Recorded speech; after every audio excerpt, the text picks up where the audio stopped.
kape ari tekkinde posuji mon onon yidbe moftude e hutrade kopreji mon cadele mon ngasi halabi cerra ya Play Store walla Google Play mbada télécharger kape keba application ma posma tekka kopreje pofta kape ngande ko kanyum buri webde do e nder leydi Sénégal to banginel dugol kalis hay mbudo ay yobata tirade kalis hay mbudo ay yobata mbele kape ko don haadi mbien ala so tawi ko otoma jogida a ari e station ngaji EDK a sodi gasoil do ponoda yobde ujunere kala ko temedde jeena mbudu jobata walla nadda koy butikaji amen low press kala ko codda jobirda kape ene jogi ko ustantuma to bange nganyari posma walla ko jolof chicken codda fof ina jogi ko ina ustonoma kape ina tawe e nder réseau ji mum din station ngaji EDK gonde nder jokli Sénégal kala e kubal wat télécharger kape njeya horema njeya jawdima mbemna ngurdamma.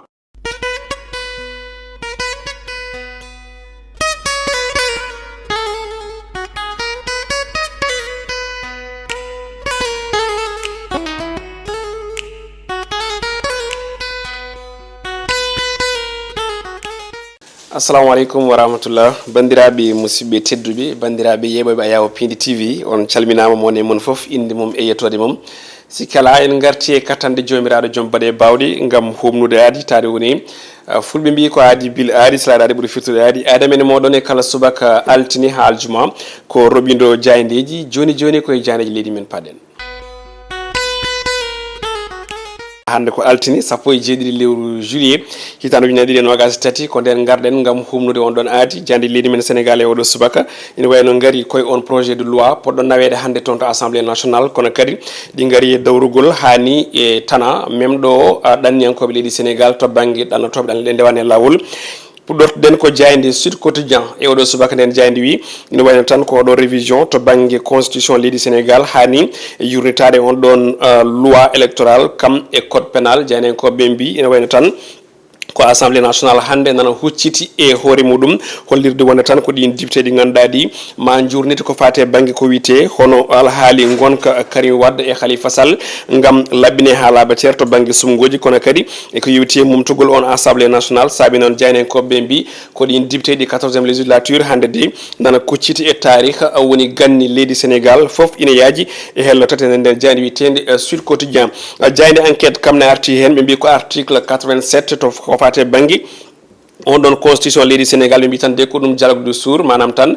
ko ɗum ha joni yewtere mumɓe hande jogori yiye toon to assemblée nationale saabu woni député ji kabri jogorani wodde on ɗon article ɓe kollitti wonde so tawi son article wotama maw leydi ne jogui doole e hattan e kala e saaha wawde mumtude on ɗon assemblée nationale saabi noon jayne koɓe garti hen kono biteɗo Moundiaye Cissé holliti on ɗon article walla on ɗon ɗen doole e on sembe wona maw leydi oɗo saaha hande jeeɗum jeeyi ko on maw leydi paaɗo arde woni caggal 2024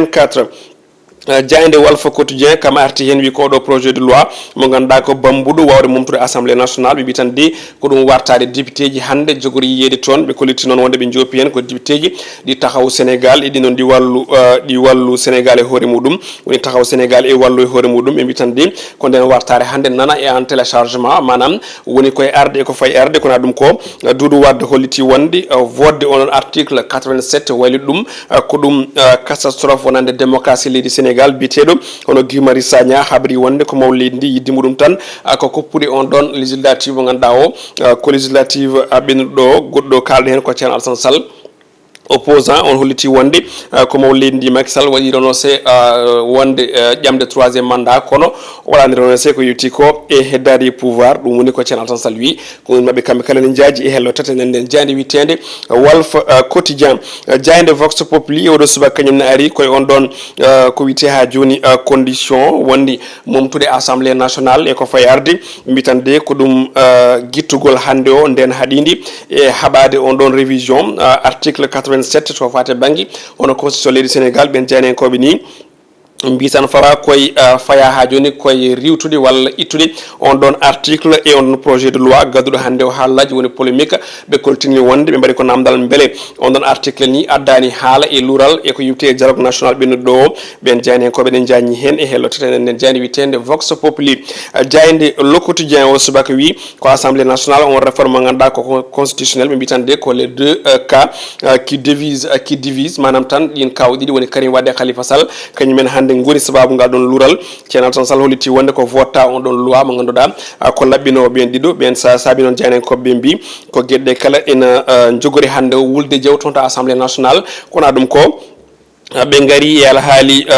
goto landa Pastef woni El Malick Ndiaye o saha hande mo tawe toon section de recherche ɗon ɗo waɗa en garde à vue caggal nde fawa junggo janen ko ɓene jañi hen e hello jeenayyi jayde source a kañum ne ari e ko yuti toon to assemblée nationale ɓe mbi tan ina wayno tan ko on ɗon vote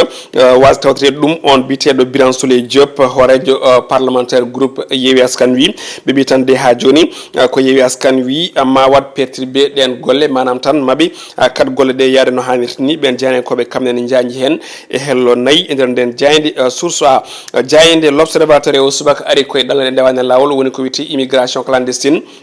ɓe mbi tan de ko immigration clandestine on ɗon hande o ko ɗum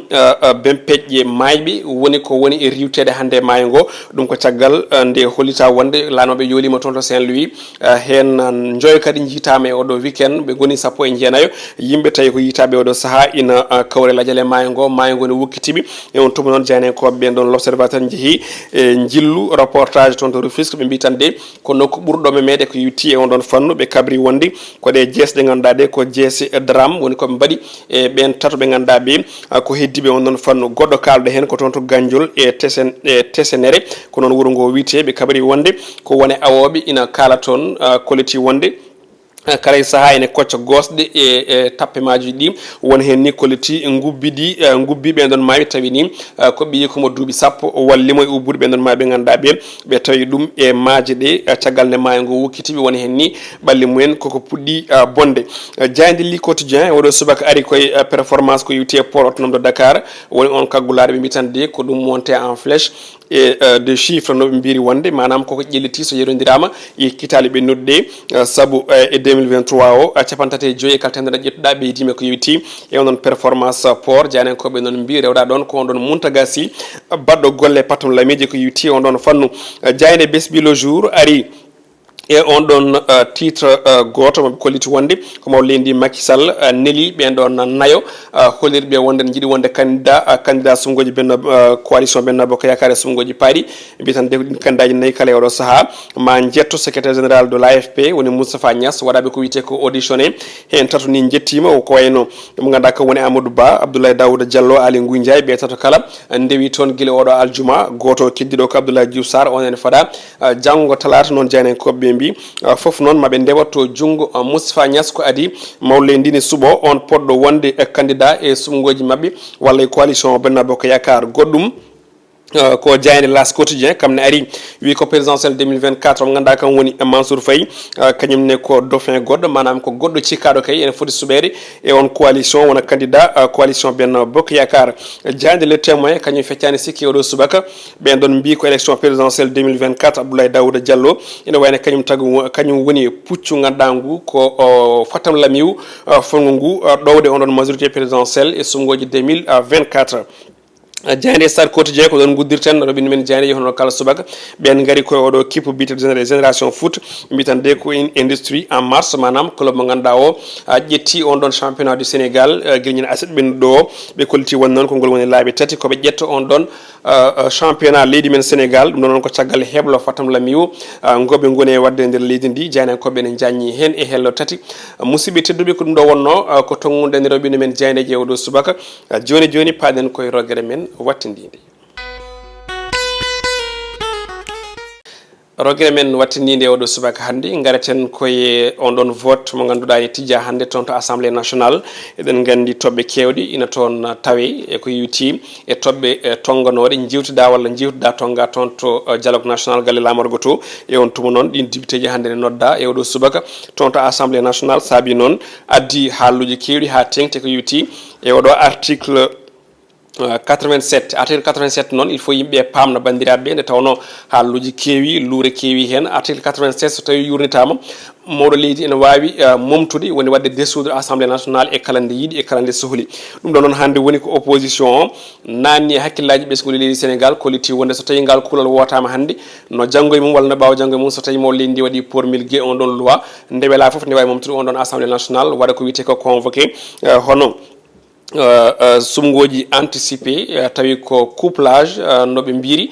yaadin ɗum e présidentiel 2024 ɗum noon noon hannde o eɗen mbayde ko ɗum haala ko ganduɗa ka heewi noppi sénégal naɓeɓe wadde pamminen bandiraɓeɓe eɗen gandi ɓe hakkillaji mumen jaaji to banggue constitution et code pénal kolliti ɗum ɗon wona haala ko ganduɗa ko manam koko forka haalede saabu ɗum amnota ko e oɗo saaha nde tawno ko heddi ko e mandat président oɗo ko lebbi jeeɗiɗi et puis woni koye gollade gam accude kuule moƴƴe garowo wawa ha joni kañum e fawade ɗo ɗen kuule ɗum saabi ɓe mbi on ɗon article 87 wona mawɗo leydi ndi actuel jeeyi ɗum kono kay ko mawɗo leydi garoyowo woni caggal sumgoji 2024 wadde noon mbiɗa sikki hutorade on ɗon article 87 te acca kuule goɗɗe ganduɗa hannde noon tawi toon to assemblée nationale woni laɓɓinde karim wadde khalifa sall kono kadi e systéme parrainage o e fannuji goɗɗi foof nan ɗon kono noon ko kaɗo gonka tan woni ko woni haalede woni on ɗon article 87 e ɗum eɗen gandi vraiment nawata leydi yeeso to banggue débat démocratie saabu eɗen gandi haaluji kewɗi nan ɗo kaale ko jomumen miijot tan mbiye ko noon foti wonde et puis jaltina ɗum e ɗemɗe mumen bandiraɓe keɗo kadi ɓe gandaɓe gonɗin ɗum te ɗum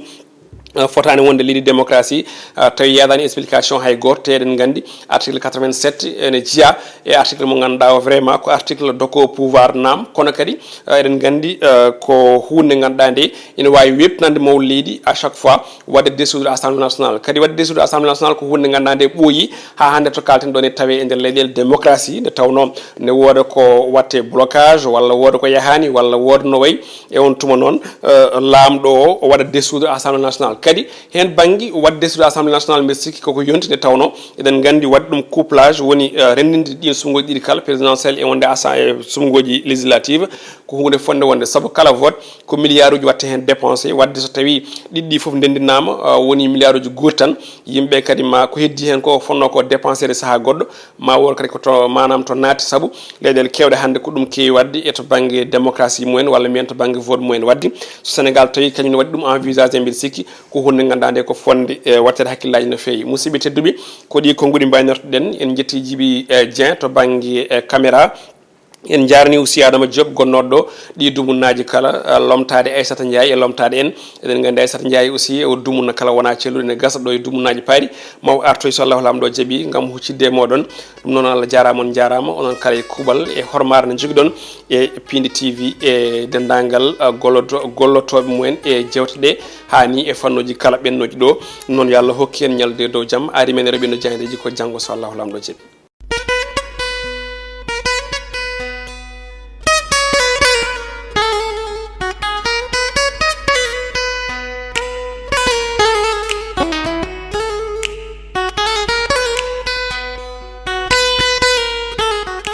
KP ari tekkinde posuji mon onon yidɓe moftude e hutorade kopreji mon caɗele mon gasi ha laaɓi ceerra ya Play Store walla Google Play mbaɗa téléchargé KP keɓa application ma posma tekka kopreje pofta KP gande ko kañum ɓuuri webde ɗo e nder leydi Sénégal to banggue neldugol kalis hay mbuɗo a yoɓata tirade kalis hay mbuɗo a yoɓata beele KP ko ɗon haadi mbiyen ala so tawi ko auto ma joguiɗa a ari e station ngaji EDK a soodi gasoil ɗo ponnoɗa yobde ujunere kala ko temedde jeenayyi mbuɗu joɓata walla natɗa koye boutikaji amen low press kala ko coɗɗa joɓirɗa KP ene jogui ko ustantoma to banggue gagnari posma walla ko jolof chicken coɗɗa foof ina jogui ko ina ustonoma KP ina tawe e nder réseau ji mum ɗin station ngaji EDK gonɗi e nder jokli Sénégal kala e kuuɓal wat téléchargé KP jeeya hoorema jeeya jawdi ma mbemna gurdam ma.